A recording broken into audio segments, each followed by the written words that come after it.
यो हाम्रो चाहिँ हजुर किसान नै हो हाम्रो किसान। तर यो गाउँमा अनि के अरे लुगुममा चाहिँ सबैले चाहिँ ऊ राख्नुदो रहेछ कि है?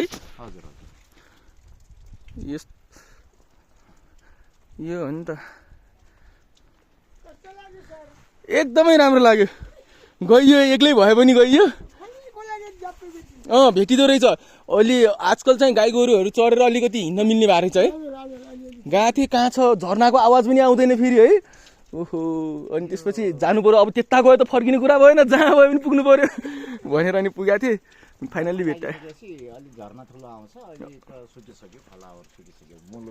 यता अगाडिको साइडको खोला सुकिया रहेछ, उता अर्को पुलको खोलामा चाहिँ त्यही खोला जानु पर्दो रहेछ। अघि हाम्रो आमा चाहिँ उहाँ जानुभयो नि त्यो माथिको गाउँमा। ओहो त्यत्रो हिँड्नुहुन्छ हौ, त्यहाँ माथि छ एउटा गाउँ। तर एकदमै राम्रो छ,